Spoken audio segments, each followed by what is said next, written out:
We got Elise Cruz in the house today, folks. And this episode is going to be fun because Elise and I have worked together. You're going to see her greatness shine in this episode. She's a digital marketing unicorn. She is somebody who is just probably has one of the biggest hearts I've ever met. You know, I'm sure we'll talk about different ways that we've worked together and why we've chosen to work together. But I want to just jump straight into it. So, Elise, welcome to the show. Thank you, Jake. I'm so glad to be here. I love being with fellow excited heart-led people. It's exciting. Yeah, it's amazing. So talk to me about this, okay? I know that one of your biggest things, one of the things that I respect most about you is your just dedication to people and your desire to help people who want to help people. You didn't start out in the entrepreneurial world. You started out in big time marketing. So talk to me about where you started and how you kind of evolved your career as time progressed. Yeah, totally. I love that question. And thank you for kicking off everything with that kind of question, because that is literally the foundation of not only who I am as a person, but who I am in business. Anybody who knows me, just like you said in the intro, is my whole thing is a people first approach. And I think that's partially just our innate spirits. I'm an Enneagram 4. I'm an introvert. I'm a very tender, touchy-feely kind of girl. But really that became really actualized when I had my previous career on Madison Avenue. So I got into this big traditional advertising space, right around the time Mad Men was big. I don't know if you ever watched Mad Men. It's my favorite show. John Hamm is my celebrity crush, but I loved Mad Men so much. And I was this little copywriter who was I'm going to be Peggy. I'm going to break down the doors. While all my friends are at the bar in New York City, I was knock, knock. Can I come work for free at these agencies? Really, really working to get my foot in the door, which I'm proud of the fact that I did, right? They say Madison Ave is almost as competitive as professional sports, which who knows if that's true. I know you can relate to that. But when I got in, I really was I've been working for this in years and years. But when I got there, I was oh shit, this is not what I thought it was going to be. I was dedicating all my time, my energy, my skills, making almost no money, sitting on the subway at weird hours, trying to sell Snapple and Kind bars and all these products that I really felt how is this relating to that thing I talked about before, being a heart-centered kind of person. So to the surprise of me and everyone who knew me, I really left that world. I had to swallow a big humility pill and move back in with my family. But that is what got me launched into this world of entrepreneurship, because what I loved about Madison Avenue was I'm a copywriter by nature. I loved writing. I loved strategy. I loved creativity. I loved monetization. But I was if we can do it for big business, isn't there an opportunity to also pull back the curtain or blow open the steel door and give it to everyday people who want to actually serve people? So from that point, it just kind of was a snowball effect that went running. I became the number 2 at a multi-million-dollar agency. I created a team of 25. We scaled and scaled and scaled. And eventually that just led me back to this place of let me dial back and serve more people, serve more deserving people, serving more mission-oriented people. And it's been the gift of a lifetime. It's been a gift for the past 6.5 years to just give, monetize, and move the needle forward, I believe. Not to toot my own horn, but I think that's why we're doing this work, is to serve people, real people. Yeah. I mean, you could look at people that have made all the money that are unhappy, and you can look at people that have made little money who aren't happy. You can look at people who have made a lot of money and are happy, and you can look at people that don't have a lot of money who are happy. It's about doing something that matters, right? Yeah. It's about having that meaning. And that's something that you've really found in your career. And I want to talk a little bit more about this. As you mentioned, you were a copywriter by nature, right? That's what you were focused on. What are some of the things that you've learned how to do as you've built your digital business, as you've become what people call you, the digital marketing unicorn, right? So what are some of those skill sets that you've learned, and how exactly do you leverage those when you work with a client? Totally. Well, this term digital marketing unicorn, I do want to touch on it because some people have an averted response. What does that even mean? But that actually came directly from multiple client surveys that people gave to me. They're you're the unicorn because you know how to write, you know how to design, you're a developer, you're a business strategist, and you understand funnel building, which really, that's kind of like my whole thing in a nutshell. Is I'm really proud of the fact that when you hire me, I do the job of 7 people by 1, right? Starting with this place of strategy and copywriting. I believe that copywriters don't get enough credit. People say they're just good at words, but you have to understand business strategy in order to write copy that converts. But not every copywriter or strategist can also understand aesthetics and understand coding and understand ascension funnels and email marketing and social and all these things that go on and on. But digital marketing unicorn means that I'm a digital native, that basically wherever you are in your foundational brand building and business building phase or your scaling phase, I can support you in creating a plan and all the assets that monetize in a big way. Amazing. Let's dig into this, okay? Because you know me, I'm a very practical person, right? Absolutely. So let's say, we work with a lot of authors, as you know. We have people that want to write book, who are business owners, who are thinking about writing a book. We have people that have just written book and looking to get to the next step. If there's someone who here has just finished their book, and they're like, okay, I wrote my book. I need to level up everything else because now I'm a best-selling author. Totally. Like, I need to level my shit up. Where would you say are some of the areas that a new author can really tap into to get the most either bang for their buck or to just see the most like oomph added to their brand? Totally. Oh, so such a good question, because I think our instinct is to say, new book, let me create a new website, right? I think that's like what we think because it's like familiar language to us. And I have no issues with anyone building a brand new, beautifully branded website, but I actually know from years and years of experience that doing a total $10,000 website rebrand is not where you're going to monetize. So my suggestion would be building a funnel, whether it's an application funnel, a webinar funnel, an event funnel, a guesting funnel. There are tons of different ones that if you want to work with me, I'll happily diagnose for your unique goals. But it's like this avenue of getting in front of people and talking about the thing you know, right? So even doing something like we're doing now, Jake, is having an organic conversation on podcasting. If I were to give, a call to action that's defined in the funnel that then triggers 10 emails, one podcast could generally result in, thousands of dollars of business or more, or one webinar funnel that you record into an evergreen could result in thousands or multiple $1,000s of business. But the crux of this and why it's tied to your book is it's all about talking and positioning the things that you know well. I think that marketing can get really slimy. It can feel like, I know we're like a similar age, so we both know like that Nickelodeon imagery of like that slime like coming down. It's disgusting. Like I am anti that in marketing. What I'm about is helping people capitalize on what they know well and using it to be of service, not of sale, right? And there are, believe it or not, lots of marketing modalities that support that. They just sometimes get buried underneath what the flashy, shiny, trendy thing. I don't know if that answers your question, but I back to people first, always. I never want to force a square peg into a circular hole. Like that is never going to win.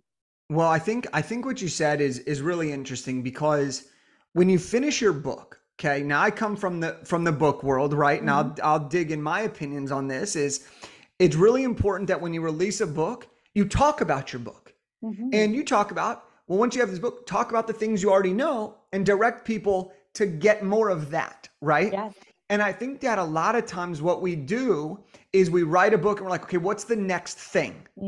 But in reality, the more you talk about your book, the more you're ready to sell whatever it is that comes on the back end of the book. And that's why I'm a big believer. I typically, for most people, now granted, every person and every business is different, but for a lot of people, I say, if you're writing a book and you're using that to jumpstart a speaking or coaching business, start one-on-one, start higher ticket, because then you can just teach what you already taught in the book, but have direct access to you. Totally. And so your point on this branding is don't worry about all the fancy extra things. Worry about talking about your expertise, showing you know your shit, and then giving people a place to go where that can all make sense. And then eventually automating some of that stuff so that it can help you really leverage that. And as we're talking here, what I'm curious about is this. At what point of your business do you believe, as someone who does everything in the digital marketing world, At what point of somebody's business do you believe they should start investing in the various different things? Getting someone to write their sales pages, getting someone to do email marketing, getting someone to do social media for them, getting somebody to start building out their funnels. Is there a revenue level? Building a website. Is there a revenue level that you typically see people doing these things at? Or is that all dependent on the individual and who they are as a person? Well, good question, right? Because this is like the $1 million question. It's like where and when. And I think it really boils down to like, how quickly do you want to win? Like, it's no secret that there is value in investing in people who have a proven track record, right? So for example, I have clients who hired me when they had an idea and were able to get to $1 million within 18 months or less, right? And that is because they were willing to take the initial investment of, let's say it was $50,000, which allowed them to make $1 million, right? And I know not everybody has $50,000 laying around, but I do believe that studying education about what works is really a valuable tool, right? So you can do it on your own. I think that requires you to learn a little more, failing forward more often than not.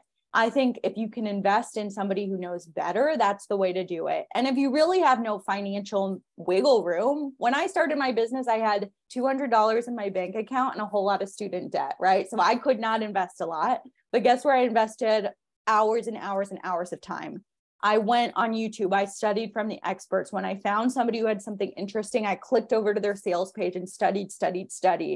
I learned the frameworks. I saw the trends between marketers I admired, right? So whether you're investing money, time, or energy, an investment has to be made. There has to be an exchange of some time. But I do want to say this, right? Like, we need to understand that everything in marketing is not set it and forget it forever, right? This is like a breathing, living organism, just like we are as people. So it's not like you're going to invest one time and never change it again. It's just about how can you get to the point where it's functioning well, it's proven, it's got results, and you can reinvest to get to the next level and the next level. I always think about marketing as a staircase, right? Some people use this word funnel. I like the word staircase because it can feel intimate and like accomplishment on each step, right? When you get on the first step, that feels good, but there's a second step, which, it might take a little effort, but you can get up beyond that. Then there's a third, then there's a fourth. And as you scale, your ability to invest will scale as well. That's such an interesting way to think about it. I love the way you see these things, because it's all around the person first, right? It's all around the person first. You feeling that you're getting wins along the way. Now, one of the things that I notice a lot, and I'm sure you see this a lot, is there's a ton of marketing headlines. Yeah. Okay.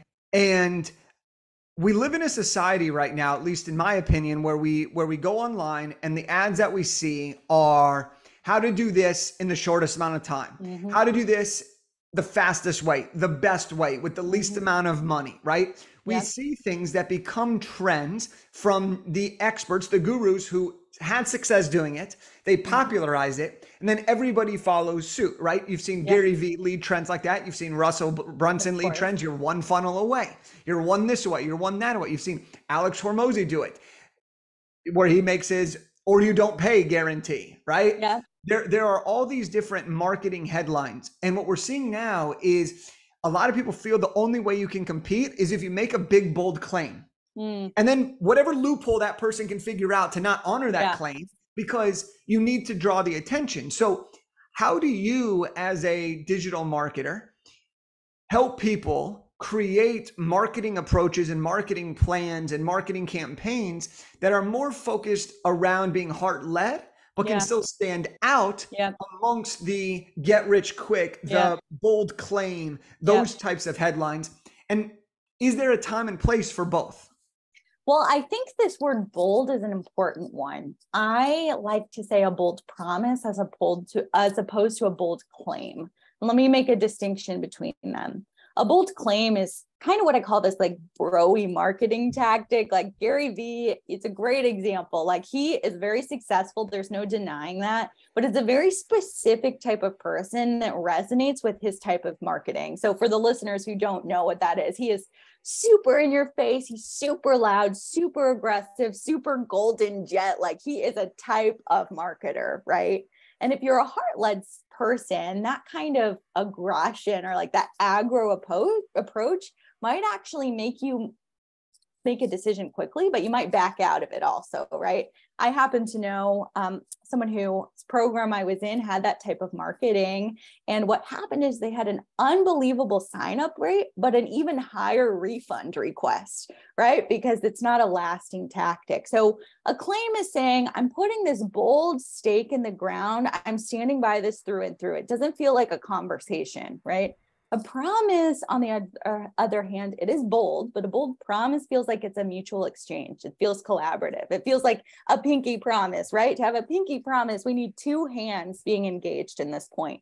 So I never tell my clients, don't say something, extraordinary. Don't say something that is not a bold promise, but make sure it is just that, something that can be a conversation point, right? We do want to deliver results. And so, of course, in headlines, we're going to be talking about results. We know people invest based on time, money, and energy, right?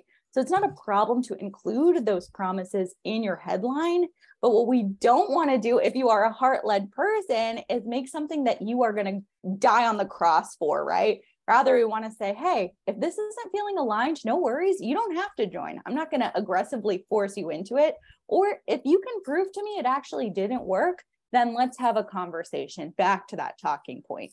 And I will say, right, people like Gary Vee and Russell, they have so many case studies under their belt, right? They've been established. That approach is probably very strategic on their end. But for many of your listeners who might be starting their business or restarting their business or pivoting their business, it's so important to take this conversational type approach, because that's where our reputation is built, our foundation is built, and how we continue to bring in new business beyond the people we're serving directly in front of us right now.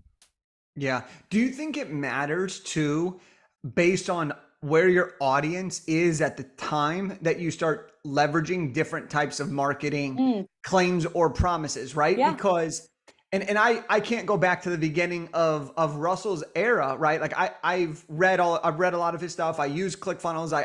I've been to his events. Like I think he's great, and I think he really cares a lot about the people and his customers. But I also know that his audience is so massive that you almost have to make a bolder statement because you have so many people, so it can really create that spread. You're either in or you're out, and that's okay. So do you feel that your audience size, not necessarily your follower count, but your engaged audience of where you're at, matters to how you approach different layers of marketing? Absolutely. I mean, it all matters, right? Where people are on their journey, right? Russell's people may not be at their 8-figure mark, right? They're probably getting to 6 or scaling to 7, right? That's a different approach for somebody who's in an 8-figure apart as opposed to somebody who's trying to make $20,000 a month, right? That matters. The size of your audience does matter, whether it's engaged or just physical numbers, because if I get 50% no, that feels really different if my audience size is 100 versus 100,000. So you bring up a really excellent point, Jake. And this is kind of making me think of actually my signature method, which I love to talk about because I think it's really helpful in doing exactly what you're talking about, which is writing that bold promise or that headline. And this process is called the ABCs of your audience, right? And it's made up of 3 parts. It's how you take a 3-dimensional approach to your audience. And in marketing, for those of you who don't know, there's kind of 2 like rudimentary top levels. There's demographics and psychographics. So demographics is kind of what we've been talking about a little bit. These are like the surface level things that I could get from like a survey or a census report. This is like gender identity, age, income, location, anything I could learn about you simply by Googling your name and reading your resume, so to speak. But the psychographic, which is where these really powerful lines come from, are what's happening in our heads and our hearts, the psychology of the person. These are things like your ideology, your belief system, your interests, the things that like tug at these heartstrings. And the ABCs of your audience is grounded in the psychographic. So I'll just quickly run through the 3 pillars. If you are listening to this podcast at home, you can pause and do this exercise as you go along. But The first is the A, and this is the hell yeah, the aspiration. This is like the dreams that your audience is really after. So you'll make a bullet list of everything your audience really wants. I want to make 7 figures a year. I want to take 3 vacations a year. I want to stop dancing on Instagram Reels, whatever the thing is for your specific audience. You make a list of all the dreams or aspirations that they have. It's going to help you tap into the heartstrings of your audience and their mindset. The second one is the B and the blech. And I say it in that very disgusting way because that's exactly what it is. It is the external tasks that are keeping people from reaching this A aspiration thing. So for me, I always use this example of when I always knew I was going to be an entrepreneur. I had my first business at 4. It was called the Tiny Trash Titan, where I'd pull people's garbage cans out. But the thing that really stopped me from making this my whole-time gig was the blah of, I don't want to figure out how to file my LLC. I don't want to work with the taxes. I don't want to have to, get my business license, all these like external things. So for every industry, there is a blech, these things you don't want to do. Don't want to hire a babysitter. I don't want to sit down and type the words on the page, whatever the external thing is. And finally, the C is the can't. It's the internal narrative that's keeping us stuck. It's that monologue that's keeping us right here. So I can't do this because I'm too old. I'm too stuck in my ways. My partner doesn't believe me. I can't do this because I don't look like the Instagram models, right? And once you have that 3D approach, I know this is a bit of an involved process, but once you have that 3D approach, then you can reuse it to write headlines, right? How to the aspiration without the blech, even if the can't, right? 5 ways to get to the aspiration, even if the can't, or how to reach the aspiration while avoiding the blech. And now when you see these ads or Facebook videos or Instagram ads that are coming your way, you're going to notice that same trend. All they're doing is tapping into the 3 pillars of this psychology, the ABCs of your audience. There is a way to do it. However, that feels less aggressive, less do or die, more like here is an opportunity. Remember, being of service rather than being of sale. Wow. The ABCs, baby. That's it. Just the ABCs, as simple as that. I love it. I mean, you just took us to school where we went back to the basics. We love that. I've so many directions that I can take this here. Yeah. But let me ask you this. You're talking about the ABCs, you're talking about the aspirations, the bled, the can'ts. When you're building your marketing headlines, and you gave some examples there, do you focus more on the positive? Do you focus more on overcoming the negative? Do you focus on blending the two? Yeah. Is there one way or another that psychologically people resonate more to, or does that depend on the audience, or do you have a rule of thumb that you leverage? I think it depends on the audience and how expensive the price point is. I'm going to just make a claim there. If you have an offer that's, $50 or less, a lot of people focus on the pain point because the barrier of entry is lower, right? Let's say it doesn't work for me. Oh, well, that's fine. I spent $20. It's not the end of the world. If you're asking somebody to invest thousands of dollars, I don't ever recommend leading with the pain point because that's like trauma-informed sales, right? Like we want to make sure that we're not poking someone where the wound is so they make a buying decision, because it doesn't lead to a longevity of good term relationship, right? So I think you got to be really conscious of the price point and how it's representing your brand as well. It's no secret that you can get a quick hit from hitting a pain point. You got to think about the longevity of the brand and where you're showing up in the ecosystem for the client's mindset and also heart. Now, let me be clear, right? We're talking about the initial hook. I'm not saying if you're leading, with the possibilities, you're painting this picture of aspiration, you're not going to talk about the pain points. No, you're going to talk about both. That's where your sales page comes in. That's where your email marketing, your social media copy comes in. Just be conscious of what is the ethical, and I love this word in marketing today because I think it's coming up with ChatGPT. I think it's coming up with plagiarism. I think it's coming up with bots.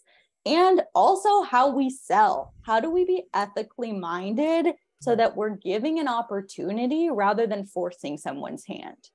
So good. So good. And you know what the coolest part about you explaining all this and giving people a little teaser is that the way you work with people is you do all custom, done for you, individual approach to get them the results that they're looking for, Absolutely. right? And that's something that's really cool. And we've worked together on this, and you were like, Jake, I'm gonna do this, and here's why. Yeah. And you just did it, and it's a collaborative effort, and it's why I love working with you. It's why we continue to work. It's why we have colleagues that work with you, like and that have introduced you to me and to so many other people. Like, it's amazing. But that's like your big focus, right? Is you really want to focus on, hey, let's evaluate where you're at. Let's evaluate your own aspirations and where you want to go. And then I will build out whatever it is, whether that's copywriting, a funnel, whatever, because you have those skills. Is that what you're really focusing on these days? Yeah, thanks for bringing that up, Jake, because that is, I mean, anyone listening to this podcast is like, I'm so tired of you talking about your heart, but I really believe that is where like effective marketing lands, right? Because it is all custom, but it's custom in two ways, right? It's custom based off of your unique goals, Jake. Like in our collaboration, I heard your goals and I said, great, we're going to reverse engineer to support that goal. But it's also by getting an outside person to analyze what you're really good at, right? So we can build the funnel or the marketing platform that will support that. So for example, Jake, let's use you because all your listeners know you. We know you're an excellent speaker. We know you're great on stage. We know you can deliver energy like nobody's business. Obviously, we're going to create a funnel that allows you to take center stage. Where in other cases, I have clients who are so smart, they are so intellectual, but they are terrible on camera. Their energy just does not come off well live. So guess what kind of funnel we build for them? A very written heavy funnel, one that is heavy on email marketing, one that allows their softer written voice to come through. Same is true with webinar funnels. Do we choose to show your image? Do we choose not to? Because these little aspects, these little tweaks can be the difference between investing money and not converting, or investing and taking to multiple 6 and 7 and 8 figures, which I have seen happen many, many times with many different types of clients that I work with. Yeah, absolutely. I want to put you on the spot. Can I do that? Yes, let's go for it. We're going to do a little rapid fire action here to give the people some extra oomph and takeaways. Okay, let's do it. Now, I'm going to make a statement here. I know there's a lot of ways you can answer some of these questions that I'm thinking about right now. I have not created all the questions. They're going to come off the dome. Okay. I want you just to go first thought. We'll go. All right. Let's do it. One of the most influential books you've ever read on branding, marketing, or copywriting. Okay. 2 came to mind. Obviously, Donald Miller. Hero's Journey, Brand Story. Those are top of mind. I also love Laura Belgray. She is my favorite copywriter in the world. She just came up with a new book that's called Tough Titties. It's personal development and some written language copywriting. That is my new favorite. Go read Tough Titties. She's amazing. Okay. What is your favorite funnel to build out? And obviously that depends on the client, but for you, what's a funnel that you love building that you've seen work over and over and over again? Okay, I'm going to again say 2. Apparently I'm bad at choosing, but for my beginners, the application funnel is so powerful. That is the one that has the most one-on-one touch points. It's where you get the most practice in all things that your new business requires. If you want to know more, we can talk about that and build that out.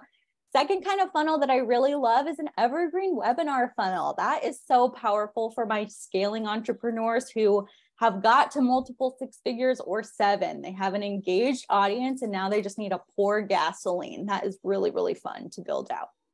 Amazing. What is a few of your favorite softwares or tech pieces that you use yourself? Okay, I'll say my discipleship of the few that I love. One favorite email marketing platform is Active Campaigns, hand down, no questions here. I find it's the best for easy to send campaigns, for complex automation, and it's great for your CRM. If you're wanting to track your customer journey, it's an all-in-one amazing platform. I think it is worth a little higher investment. So that's my all-time favorite. If you're also interested in course creation or getting an all-in-one kind of platform, I love Kajabi too. People have mixed feelings on it, but I love it for course creation, website, even email and podcasting. There's a lot of cool opportunities there as well. So I would say those are like my tried and true. From my little copywriter and design head, I love my Adobe InDesign. I love my Adobe Illustrator. And of course, the all-time favorite of all is Google Suite. If you're not on Google Suite, like you are not on earth with us, please join us in the promised land.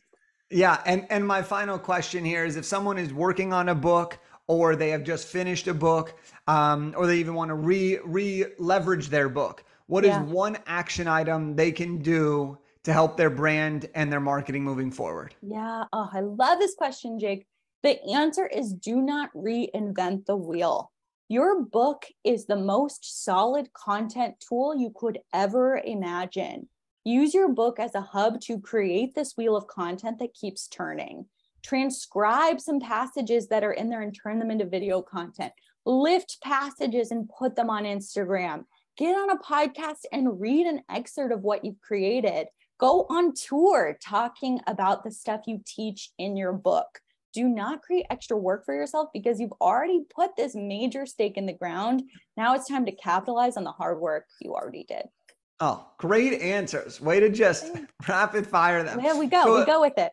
so Elise, we're coming to a close here. This has Yeah. been amazing. How do people learn more about you? How do people work with you? Give us all the ways that we can stay in touch with you after the show. Absolutely. Thanks, Jake. Well, probably the best way if you are interested in connecting and exploring what this custom roadmap, custom funnel, website, copywriting asset, etc., could look like for you is to go to my website, which is just elisecruz.com, ELISECRUZ.com. You will be able to learn a bit about me and then book a free consultation so we can get to know each other better. That is the number one best way to get in contact with me. And you can also follow me on Instagram if you want. I am a proud, not addict of social media, but you can kind of read a little bit about my journey by going to at Elise_Cruz_. Those are the two best ways. But all I just want to say is if you are interested in getting a real ally, collaborator in your corner, Jake, I think you can speak to that in our work together. That is what I'm all about. It's about being like the cheerleader, the stage manager, the whatever in the wings who is making sure the show runs so you can do what you're passionate about in your zone of genius. What a way to finish. And we'll link all that up. But Elise, thank you for coming on the show. I appreciate you. And for everyone that's listening to Elise, check her out. Look, I'll tell you, she does free consultation calls. If you're even thinking about it, take her up on that. Okay, best case, you find a collaborator for a long-term partnership. Worst case, you get some time with an absolute superstar in her craft. Like, it's amazing. So check her out, learn more about her, start to see what she does. Look at some of her clients and see what are they saying, because guess what? She's the one behind it, right? And so we can invest time, we can invest money, we can invest energy. But the point is, Elise gave us a lot of great stuff today. All right. So you got to do something with that great stuff. So with that said, I'll let you go implement. I'll let you go do your thing. And that is a wrap. Elise, thanks so much. Thank you so much, Jake.